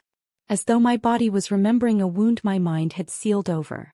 As though you, your presence, your eyes, your absolute refusal to flinch, reached through 22 years of scar tissue and touched the thing underneath. Silence. The conference room. The orchid. The city beyond the glass. Zara's eyes were wet. She reached across the space between them and placed her hand, gently, precisely with the care of an architect placing the final stone, over his. The serpent. The tribal patterns. The knuckles that had struck and held and controlled. Her brown skin on his. Warm against cool. He looked at her hand. And she watched something happen to his face that she suspected no living person had witnessed. A tremor deep and tectonic, that passed through his features like a shockwave through stone. He didn't move. He didn't breathe. He didn't trust himself to. That's something true, she said softly. He turned his hand beneath hers. Palm up. Fingers closing, gently, gently, around hers. Yes, he said. It is. They sat like that for a long time. The city turned golden and then gray through the window. Neither of them moved. It arrived 3 days later. Not with drama. Not with a phone call or a confrontation or a muzzle flash in the dark. It arrived in an envelope, plain white, hand-delivered to the 42nd floor reception desk, addressed to Ms. Zainab Balagan in neat, anonymous print. Inside was a photograph. Zara, walking to her apartment building in Siagangdong. Taken from across the street. Evening. She was carrying groceries. A bag from the convenience store on the ground floor, the blue-white glow of its sign reflecting off the pavement behind her. On the back of the photograph in the same neat print. He can't protect what he can't control. Zara stared at the photograph for 45 seconds. Then she did something she would later struggle to explain even to herself. She didn't call the police. She didn't call Daniel. She called the number on the business card that had been slipped into her portfolio case during the last consultation. A card she told herself she hadn't kept, on which was printed only a name and a number. Kang Ji-won. He answered on the first ring. Zara. Someone sent me a photograph. The silence that followed was not empty. It was active. A silence filled with the rapid, invisible machinations of a man whose mind operated like a war room. Where are you? The office. Stay there. Don't leave the building. Don't call anyone else. Ji-won. I'm coming. The call ended.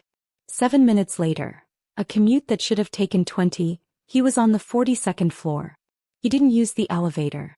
He used a private stairwell access that Zara hadn't known existed.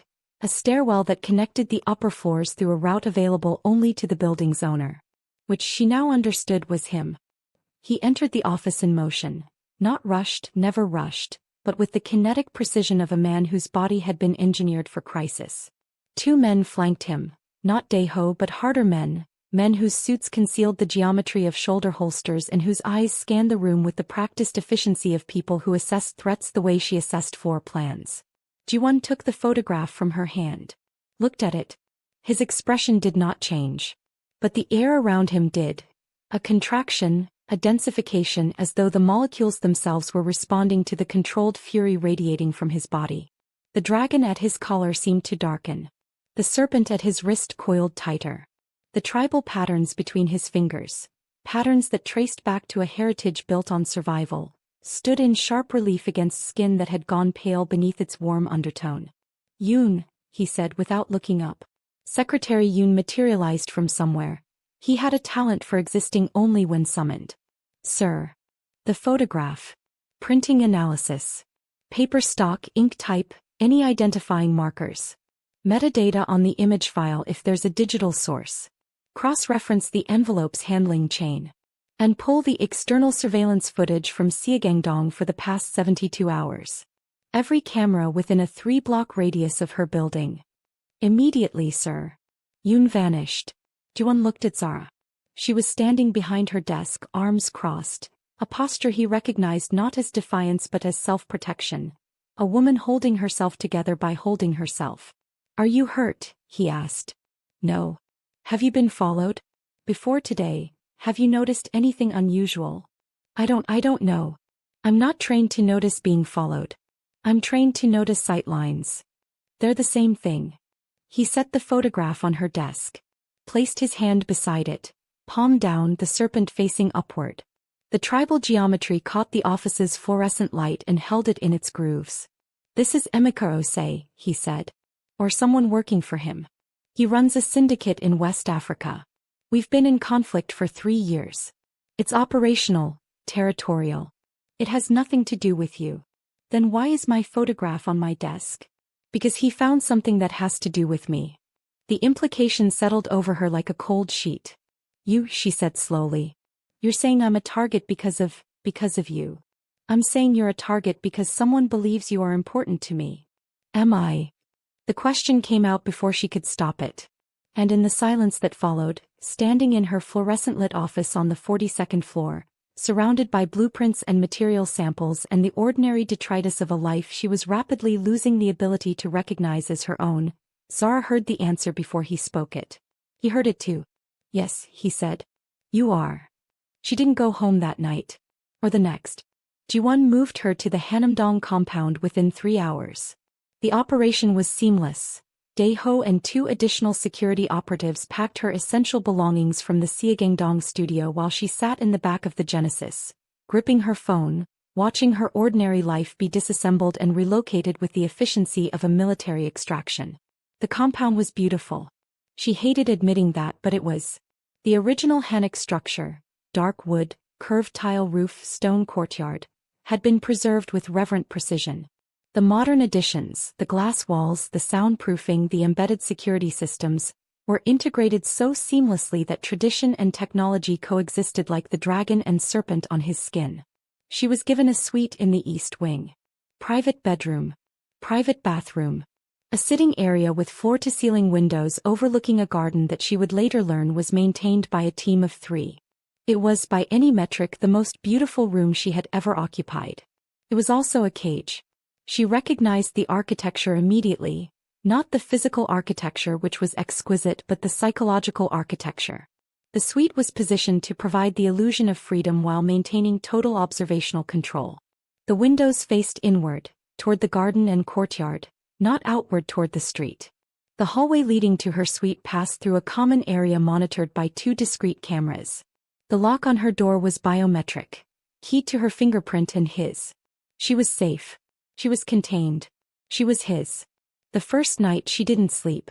She sat on the floor of the sitting area, a habit from Lagos, from her mother's house, where the women sat on woven mats and braided each other's hair and talked about things that mattered, and stared at the garden through the glass. Moonsilver light fell across sculpted pines and moss-covered stones and a small koi pond whose surface reflected the stars. At 2 a.m. she heard footsteps. Not approaching. Retreating. Soft. Controlled. The kind of footsteps that belonged to someone who had come to check on something and was leaving before being noticed. He went to the door. I opened it. The hallway was empty. But on the floor just outside the threshold was a small tray. A ceramic cup of baricha barley tea still warm. A folded cloth napkin. And beneath the napkin a single sheet of paper. She unfolded it. It was a sketch. Architectural. Precise. Done in the confident strokes of someone who understood spatial design at an intuitive level. It was the gallery wall. Her gallery wall. The Hangia Dyer composite. But reinterpreted, the curves adjusted, the lighting channels repositioned, the textile patterns expanded so that the Olakan motif, the deity of the deep ocean, wealth, mystery, things that live beneath the surface, dominated the central panel. In the bottom corner, in small, controlled handwriting. The second version was always the best. She held the sketch against her chest. And cried. Not from sadness. Not from fear. From the devastating recognition that this man, this dangerous, silent, sovereign, communicated love the way she communicated design. Through structure. Through precision. Through the careful arrangement of elements into something that held meaning beyond what the eye could see. She drank the tea. She didn't sleep. But for the first time since the photograph arrived she felt held. Not trapped. Held. Days passed. 5. Then 7. The compound became a world. Zara continued working remotely. The Penthouse project required final specifications, and Director Han had been informed, through channels Zara didn't examine too closely, that Ms. Balogun was working from an off-site location due to a personal security concern. Daniel texted daily. She responded with the careful brevity of someone managing a relationship she no longer fully inhabited. I'm fine. Just busy. Talk soon. She didn't tell him where she was. She didn't tell anyone. Ji-won gave her space. Physically. He occupied the west wing, study, bedroom, private quarters separated from hers by the central courtyard, an architectural moat that maintained propriety while enabling proximity. They shared meals, breakfast and dinner, in a dining room that occupied the Hanok's original reception hall. Dark wood beams, heated stone floors, a low table set with banchan and rice and dishes that arrived from a kitchen she never saw. He sat across from her. Ate slowly. Spoke when spoken to. She learned him in increments. She learned that he drank black tea, pure, aged from a supplier in Yunnan, and that he held the cup with both hands, a habit she suspected came from childhood. She learned that he read, voraciously, silently, and that his library included Yoruba poetry, Korean philosophy, and a worn copy of Frantz Fanon's Black Skin, White Masks with annotations in 3 languages. She learned that he trained, not in a gym but in the courtyard at dawn, a martial discipline she couldn't name that involved slow, precise movements that looked like dance and functioned like violence. She watched once from her window as he moved through the forms shirtless, and saw the full Irizumi for the first time. It covered his entire torso. The dragon began at his left hip, coiling upward across his abdomen, its body dense with scales rendered in black ink so deep it seemed to absorb light rather than reflect it. It crossed his sternum, its jaw open over his left pectoral, its eye, a single point of crimson, staring outward with an intensity that felt sentient. The serpent wound beneath it, threading through the dragon's claws, its body slimmer, more precise, tracing the lower ribs and wrapping around to his back. And woven through both like rivers through a landscape, the African patterns. Adinkra symbols she recognized: Gai Nyam, the supremacy of God; Sankofa, return and retrieve; Dwenamin, strength with humility. Yoruba geometric lines that echoed her mother's textile work. The same visual language, the same ancestral grammar, embedded in the iconography of Japanese underworld tradition. The tattoo was not decoration. It was autobiography. It told the story of a man born between two worlds, belonging fully to neither, forging a third from the materials of both. It told the story of violence and beauty, of heritage claimed rather than inherited, of a body that had been made into a text, a living document of who he was and what he had survived. She pressed her hand to the window glass, her palm against the cold surface. His body moving in the dawn light, the dragon rising and falling with his breath. She wanted to trace every line. She wanted to read every word his skin had been written in. She stepped back from the window, closed the curtain, sat on the floor. That evening the dynamic shifted. They were in the library, a converted storage room lined with dark wood shelves and lit by paper lanterns that cast warm amber shadows. He was reading. She was sketching, the gallery wall again, refining details she'd already finalized, using the work as a vehicle for the restless energy that had been building in her body for days. He felt him watching. Not the consuming surveillance of the early weeks, the security feeds and elevator logs and orchestrated proximity. This was different. This was a man sitting in a chair, book open in his lap, looking at a woman the way a man looks at a woman when he has stopped performing and started feeling. She looked up. Their eyes met. The library contracted. "You're staring," she said. "I'm reading." "Your book is closed." He glanced down. It was. He'd been holding a closed book in his lap for, he didn't know how long. The ghost of that almost smile. The one she'd seen in the office weeks ago. It surfaced again, not on his lips but in his eyes. A warming. Softening. The faintest crack in the permafrost. "Come here," she said. The words surprised her. They surprised him more. He saw it. The flash of something vulnerable behind the control. Surprise. Hope. The desperate, terrified hope of a man who had been told at 16 with a knife and a lesson, that wanting something was the same as losing it. He stood. Crossed the room. Sat beside her on the floor, not touching but close enough that the air between them was warm and shared. She held up her sketchbook. "The gallery wall. The Alakan patterns.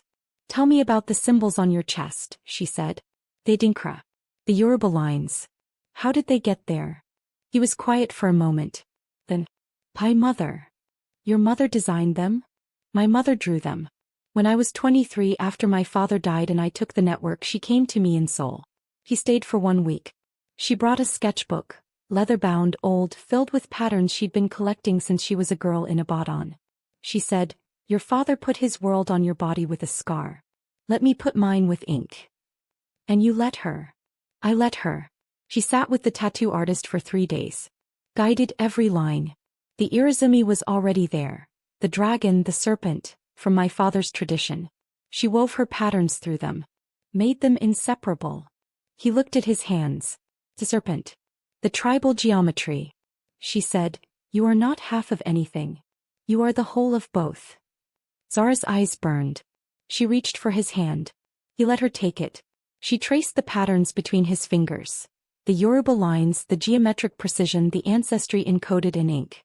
Her fingertip moved along the serpent's spine, over the knuckles, down to the wrist where the creature coiled into darkness beneath his sleeve. His hand trembled. The silent sovereign. The man who controlled empires.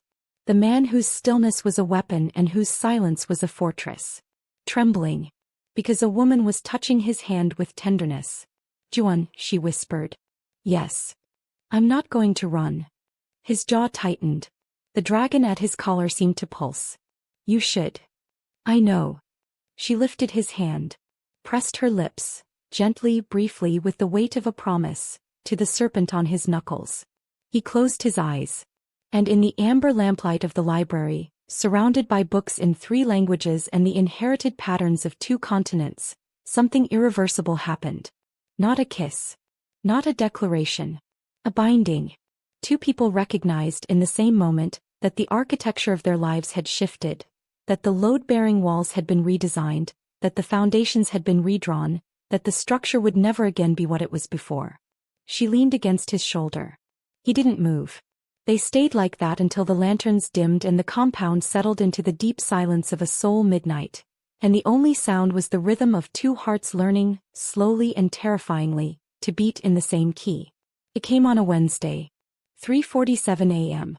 The compound's perimeter alarm, silent, calibrated to alert only the security team, activated. 3 breach points. East wall. South gate. Courtyard access. Ji-won was awake before the alarm registered on his phone. Instinct. The same instinct that had kept him alive through 3 assassination attempts, 2 betrayals, and the systematic dismantling of every rival network between Busan and Abuja. He was dressed and armed, a compact sidearm he kept in a biometric safe beside his bed, within 40 seconds. Daeho met him in the corridor. Face grim. Earpiece live. 3 operatives. Professional. They breached the east wall with thermal cutters. 2 are in the courtyard. 1 is moving toward the east wing. Toward Zara. Something happened to Ji-won's face. It was not rage, not the hot, explosive variety that most people associated with violence. It was something colder. Something geological. A tectonic shift in his expression that rearranged his features into a configuration Daeho had seen only twice in 19 years of service. And both times people had died. "The East Wing operative," Ji-won said. His voice was flat. Affectless. The voice of a man who had passed beyond emotion into a territory where feeling was a liability and precision was survival. "Alive. Sir. I want him alive, Daeho." The implication was clear. The other 2 were not subject to the same requirement. Daeho nodded and disappeared. Ji-won moved through the compound like smoke, silent, fluid, invisible. The Hanok's architecture, which he had personally redesigned, included corridors and sightlines that functioned as defensive positions. He knew every shadow, every angle, every 3-centimeter gap between wall panels where a blade could be stored. He reached the east wing in 90 seconds. The operative was in the hallway outside Zara's suite. A compact man, Southeast Asian, professional kit, suppressed weapon, testing the biometric lock with a bypass module. He hadn't detected Ji-won. No one ever did. Ji-won's hand closed around the man's wrist from behind, the serpent-inked knuckles locking with mechanical precision, and applied a specific rotational pressure that dislocated the joint with a sound like a branch snapping underwater. The operative's weapon clattered to the floor. Ji-won caught it before it landed. Sound discipline. A habit from a life in which noise was currency and silence was wealth. He pressed the man against the wall. Forearm across the throat. Not crushing. Containing. "Who sent you?" Conversational. The operative's eyes, wide, shocked, already calculating the odds of survival, found Ji-won's face and then involuntarily dropped to the tattoo visible at his collar. The dragon's eye. Crimson. Watching. He looked away. Everyone looked away. "Osei," the man gasped. "Lagos. The architect, the woman, he wants her brought to." "Brought where?" "V Victoria Island. A compound." He said to tell you." "Tell me what?" The man swallowed. Blood from his dislocated wrist was pooling on the floor. "He can't protect what he can't control." The same words. From the photograph. Ji-won's grip tightened. "A fraction. Enough. Tell Osei something for me," he said. And leaned close. Close enough that the dragon at his throat was the last thing the operative saw before unconsciousness. "Tell him I don't protect what I control. I destroy what threatens it." The operative slumped. Ji-won let him fall. Behind the biometric door he heard movement, footsteps, fast, panicked. The lock engaged from inside. Zara. Pause. Then her voice, tight, controlled, terrified. Ji-won. It's me. Open the door. The lock disengaged. The door opened. She stood in the threshold in a cotton sleep shirt and bare feet, her natural hair loose around her shoulders, her eyes wide and dark and luminous with fear. She looked at him, at the weapon in his hand, at the unconscious man on the floor, at the blood on the marble, and her lips parted. She didn't scream. She didn't retreat. She reached for him. Her hands found his chest, the dragon beneath the fabric, the heartbeat beneath the dragon, and pressed flat as though confirming that he was real. That he was solid. That he was alive. Are you hurt? She asked. He almost broke. The question, her question aimed at him when she was the one in danger, she was the one targeted, she was the one standing barefoot in a hallway with an unconscious assassin at her feet, almost shattered the architecture of control he had spent a lifetime constructing. No, he managed. The others. Handled. She looked down at the operative. At the blood. Then she looked up at Ji-won. And in her eyes, those deep, dark, architecturally perfect eyes, he saw not the horror he expected. Not the revulsion. Not the dawning understanding that she had bound herself to a man whose life was built on violence. He saw fury. They came for me, she said. Not a question. Yes. Because of you. Yes. Then end it. Her voice was steel wrapped in silk. The voice of a woman descended from people who had survived things that history tried to forget. The voice of her mother and her mother's mother, and every woman in the Balogun line who had looked at danger and said, not today. End it, Ji-won. Whatever this is, whoever this man is, end it. He looked at her. The woman he had found by accident. The woman who had walked through the wrong door. The woman who hummed in empty rooms and drew walls that merged continents and touched the serpent on his knuckles with lips that tasted like courage and barley tea. I will, he said. It was a vow. The destruction of Emeka Osei's network took 11 days. Ji-won did not delegate. He orchestrated. From the study in Hanamdong, screens alive with data feeds, encrypted communications flowing in Korean, Yoruba, English, and the coded patois of underworld negotiation, he dismantled Osei's empire the way Zara dismantled a flawed design. Methodically, precisely, and without sentiment. Financial accounts frozen through intermediaries in 3 countries. Supply chains severed at their most vulnerable junctions. Key operatives extracted, not killed, but repositioned into the custody of agencies that owed the Kong network favors older than Ji-won himself. Osei's compound on Victoria Island was raided by Nigerian federal police acting on anonymous intelligence. The raid was clean. Untraceable. Osei himself was not arrested. He was diminished. His accounts emptied. His allies scattered. His name, once spoken with fear in the corridors of West African power, reduced to a cautionary anecdote. On the 11th day Ji-won received a call. It was Osei. Directly. The first time they had spoken. You've taken everything. I've taken what you risked when you threatened her. Silence. It was business, Kong. He was leverage. Nothing personal. Everything about her, Ji-won said, and his voice carried the weight of continents, is personal. He ended the call. Turned off the phone. Sat in the dark. And felt for the first time in his adult life, the absence of threat. It was disorienting. Like a building designed for high wind suddenly standing in still air. The structure held, but it didn't know what to do with the silence. He went to the courtyard. The moon was full. The koi pond reflected it, a perfect white disk on black water. He stood at the edge and looked at his reflection. The dragon. The serpent. The patterns his mother had woven into his skin. You are not half of anything. You are the whole of both.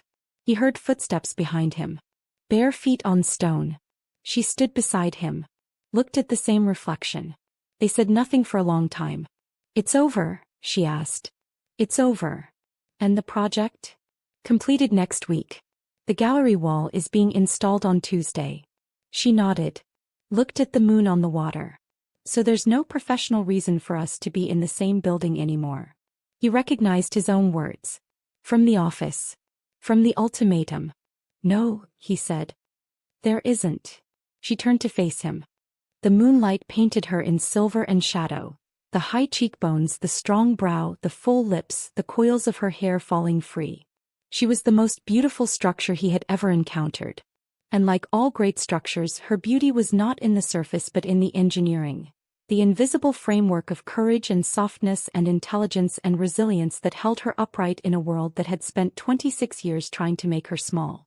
"Then give me a reason that isn't professional," she said. He looked at her. The mask was gone. Not removed, dissolved. By 11 days of war and 26 years of solitude and the unbearable world-altering fact of a woman who had chosen to stay when every rational calculation said she should run. He stepped toward her. Close. Closer than he'd ever allowed himself.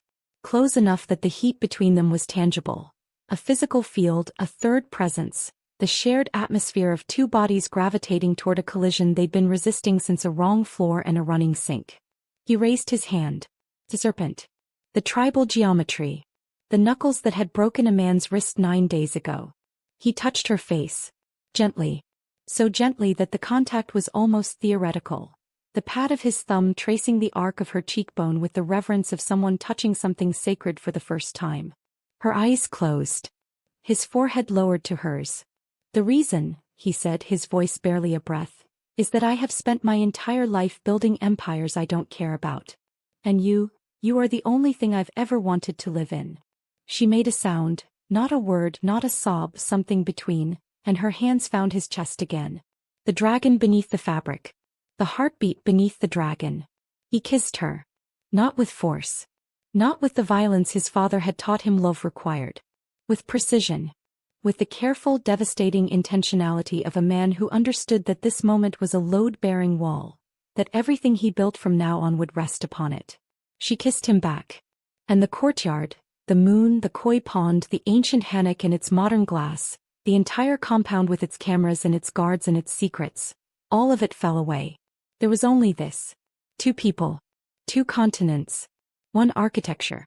The night deepened around them. And then it held them. The scene faded like ink into water. Into warmth, into closeness, into the kind of silence that exists only between 2 people who have chosen, despite everything, to stop running. What happened next belonged to them alone. She woke up in the east wing. Sunlight. Warm. Diffused through paper screens that softened the dawn into something amber and gentle. The bed was wide. The sheets were white. She was alone. But beside her pillow on the nightstand was a cup of barley tea, still warm, and a folded piece of paper. She opened it. The gallery wall was installed today. "I'd like you to see it first. Before anyone else. Daeho will bring you at noon." She pressed the paper to her lips. Then she showered, dressed, carefully, deliberately, the way she dressed when she was building armor, and went to meet the morning. The penthouse was complete. She stepped off the elevator on the 44th floor and into a space she had designed but never inhabited. A space that had existed until now only in blueprints and renderings and the 3-dimensional theater of her imagination. It was breathtaking. The curved walls she'd specified, laminated bamboo, warm and organic, swept through the living space like the contours of a river valley. The recessed lighting channels she'd designed cast soft, directional light that moved with the time of day, tracking the sun's arc through motorized louvers she'd specified in the 3rd consultation session. And there, at the heart of it all, the gallery wall. 18 feet of Hangea composite. Korean paper and Nigerian textile fused in resin, translucent and textured. The Alakan pattern, her mother's pattern, the deity of the deep ocean, wealth, mystery, things that live beneath the surface, dominated the central panel, its indigo lines catching the afternoon light and casting shadows on the gallery floor that looked like waves. Like breath. Like the rhythm of a room that was finally alive. She pressed her hand to the wall's surface. The texture was exactly right. The warmth of the hanji. The grain of the adire. 2 traditions inseparable. Each making the other more beautiful. She heard him enter. Felt the atmospheric shift. Turned. Ji-won stood at the gallery's threshold, backlit by the living room's afternoon light. He wore a simple black shirt, open at the collar. The dragon visible. The serpent at his wrists. The patterns his mother had drawn woven through both. He looked at the wall. Then at her. "It's extraordinary," he said. "It's ours," she said. Without thinking. Without editing. The words simply arrived, carried by a truth she was no longer willing to deny. His eyes softened. The aperture again, opening, letting in light. Yes, he said. It is. 3 weeks later, on a Sunday evening, Kang Ji-won did something he had never done. He hosted a gathering. Not a gala. Not a business function. A gathering, intimate, curated, held in the completed penthouse that would, from this point forward, serve as their shared residence. 20 guests. A blend of both worlds. Korean business associates who knew Ji-won only as the chairman. Nigerian art collectors who knew the Balogun textile tradition.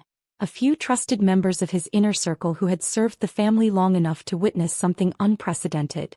The silent sovereign. In a room full of people. By choice. Zara stood at the gallery wall, explaining the design to a Lagos gallerist who kept touching the Hangia surface with reverent fingers. She wore white, a structured dress of her own design, with Yoruba embroidery along the hem that echoed the patterns in the wall and, unknown to most of the guests, the patterns on the man across the room. Ji-won watched her. He always watched her. But tonight was different. Tonight the viewing was public. And hidden. He stood near the curved bamboo wall with a glass of barley tea.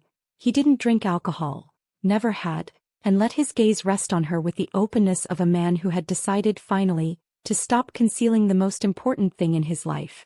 People noticed. Of course they did. The room's most powerful man staring at the room's most luminous woman with an expression that on anyone else would have been called tenderness, but on him looked more like surrender. You noticed.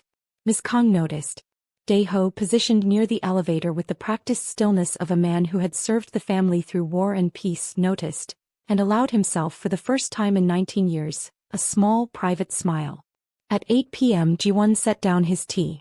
He crossed the room. The crowd parted. Not dramatically, he didn't inspire drama, he inspired displacement. People simply moved instinctively the way water moves around stone. He reached Zara. She turned. The gallery wall behind her, her mother's patterns, her design, their shared architecture, cast Alekan shadows across the floor at their feet. I need to say something, he said. The room went quiet. Not because he raised his voice, but as he was speaking. In public. Voluntarily. To a woman. With an expression that cracked the mythology of his silence like light through stone. I have spent my life in rooms designed by other people, he said. Rooms built for power. For control. For the performance of a strength I inherited but never chose. And in all those rooms I was alone. Not because no one was present. Because no one saw. He paused. The dragon at his collar pulsed. You saw, he said. From the first moment. In a restroom on the wrong floor. You looked at me and saw a man at a sink. Not a name. Not a network. Not a threat assessment. A man. And in that seeing, in that single accidental act of genuine perception, you gave me something no empire, no territory, no amount of control could ever provide. He reached into his pocket. Withdrew a small box. Dark wood.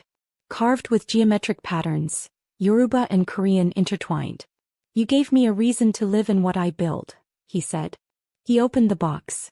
Inside was a ring. Simple. Elegant. A band of dark metal, titanium and West African black gold, alloyed, with a single stone. Not a diamond. An alexandrite. A gem that changes color with light. Green in daylight. Red in candlelight. Like the crimson in the dragon's eye. Like the shift between the worlds he carried in his blood. Zara's hand rose to her mouth. This is not a transaction, he said. This is not leverage. This is not the language my father taught me. This is the only word I have ever learned on my own. He took her hand. The serpent on his knuckles. The tribal geometry between his fingers. Her brown skin against his. Stay, he said. One word. The same word from the office. From the ultimatum. From the beginning. But now, weighted with everything they had survived, everything they had built, everything they had become, it was not a request. It was a vow. Zara looked at the ring. At the box carved with the patterns of both their ancestries. At the man who had bought a company and dismantled an empire and traced her cheekbone with the same hands that had broken a man's wrist. All because a woman had walked through the wrong door and looked at him like he was human. Yes, she said. Simply. Purely. Without hesitation.